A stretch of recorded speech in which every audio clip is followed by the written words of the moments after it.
నమస్తే N99 news కి స్వాగతం. ఖమ్మం జిల్లా వైరా నియోజకవర్గం కొనిజర్ల మండల కేంద్రంలోని గిరిజన ఆశ్రమ పాఠశాలలో పనిచేస్తున్న డైలీ వేజ్ కార్మికుల పొట్టగొట్టే జీవో 64ను ప్రభుత్వం వెంటనే రద్దు చేయాలి.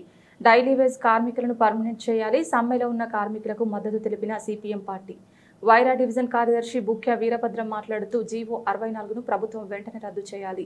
కనీస వేతనం చెల్లించాలని, పర్మనెంట్ చేయాలని రాష్ట్ర ప్రభుత్వాన్ని డిమాండ్ చేశారు.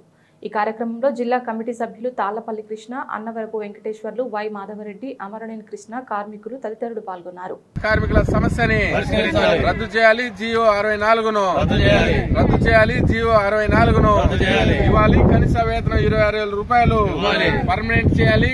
డైలీ వేజ్ కార్మికుల్ని, ఆశ్రమ పాఠశాలలో పనిచేస్తున్న డైలీ వేజ్ కార్మికుల్ని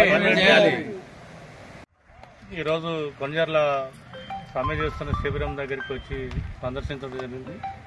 సిపిఎం పార్టీ బృందం, అట్లాగే సిఐటు, రైతు సంఘ నాయకులందరూ కూడా ఈ సంఘీభావం తెలియజేస్తాం.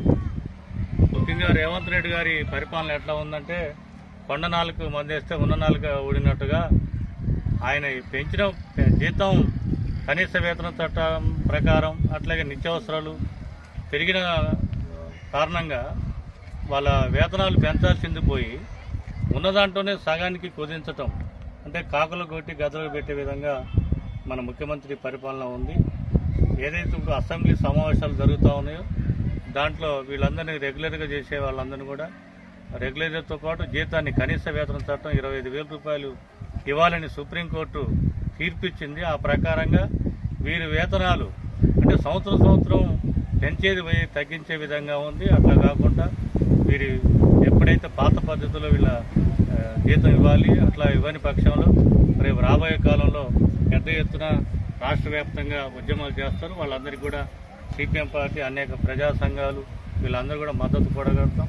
ఈ 4-3తోనే కాదు, రేపు వేలాది మంది కూడా రేపు ప్రభుత్వానికి వ్యతిరేకంగా నిలదీసే రోజు వస్తుంది. అట్లా గత పాలకులకు ఏ విధంగా జరిగిందో ఈ రేవంత్ రెడ్డి గారు కూడా అట్లే ఇది ఒక హెచ్చరికగా ఉంది.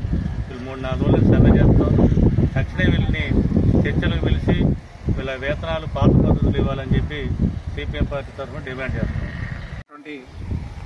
గిరిజన ఆశ్రమ బాలికల పాఠశాల, గిరిజన బాలుర ఆశ్రమ పాఠశాల దగ్గర మధ్య మన డైలీ వేజ్ కార్మికులు ఆశ్రమ పాఠశాలలో ఉదయం నుండి తెల్లారుజాము నుండి రాత్రి దాకా భోజనాలు వండటం, పిల్లలకు పెట్టడం, ఇక్కడ శుభ్రంగా చేయటం, ఇదంతా కూడా డైలీ వేజ్ కార్మికులు పనిచేస్తా ఉన్నారు. వీళ్ళకి గతంలో 26,000 రూపాయలు కనీసం రోజుకి 890 రూపాయలు ఇచ్చేవాళ్ళు. దాన్ని ఇవాళ ప్రభుత్వం 64 జీవో తీసుకొచ్చి 11,000కే ఇస్తామని, రోజుకి 390 రూపాయలకి పనిచేయాలని ఆదేశించడం ఇది సరైనది కాదు.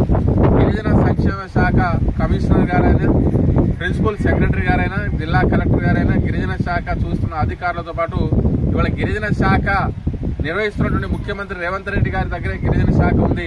తక్షణం మీరు స్పందించాలి. డైలీ వేజ్ వర్కర్లకు పట్టగొట్టడం కాదు, సంవత్సరం వాళ్ళకి వేతనాలు అప్గ్రేడ్ చేయాల్సింది పోయి ఒకేసారి సగ్గానికి ఇవాళ మీరు ఇస్తామంటే ఇది సరైనది కాదు. రాష్ట్ర ప్రభుత్వం స్పందించాలి. అసెంబ్లీలో అవసరానికి చర్చ చేయండి. ఇవాళ డైలీ వేజ్ కార్మికులు, గిరిజన ఆశ్రమ పాఠశాలలో పనిచేసే వాళ్ళు, రెక్కల మీద బతికేటువంటి పేదవాళ్ళు, గిరిజన బిడ్డలు ఉన్నారు, పేదవాళ్ళు ఉన్నారు. వీళ్ళని అన్యాయం చేస్తా ఉంటే ఇది సరైనది కాదని ఇవాళ సిపిఎం పార్టీ అభిప్రాయపడతా ఉంది. ఇవాళ మద్దతు, ఇవాళ కొనిజర్ల మండలంలో కొనసాగుతున్న ఈ సమ్మెలో కార్మికులకు మద్దతుకి ఇవాళ సిపిఎం పార్టీ బృందం మేము మద్దతు ఇస్తా ఉన్నాం. ఒకవేళ ప్రభుత్వం తక్షణం సకాలంలో స్పందించకపోతే ఇది వాళ్ళ సమస్యగా మారదు, ఇది ప్రజా సమస్యగా మారేటువంటి అవకాశం ఉంది. అందుకోసం ప్రభుత్వం వెంటనే స్పందించి సమ్మెలో ఉన్నటువంటి కార్మికులకు న్యాయమైన డిమాండ్లు, వాళ్ళకి 46 జీవోను రద్దు చేయాలి. వాళ్ళందరికీ కూడా పర్మనెంట్ ఉద్యోగులుగా గుర్తించాలి. కనీసం 26,000 వేతనం ఇస్తూ వాళ్ళకి అన్ని బెనిఫిట్స్ అందించే విధంగా ప్రభుత్వం చర్యలు తీసుకోవాలని డిమాండ్ చేస్తాం.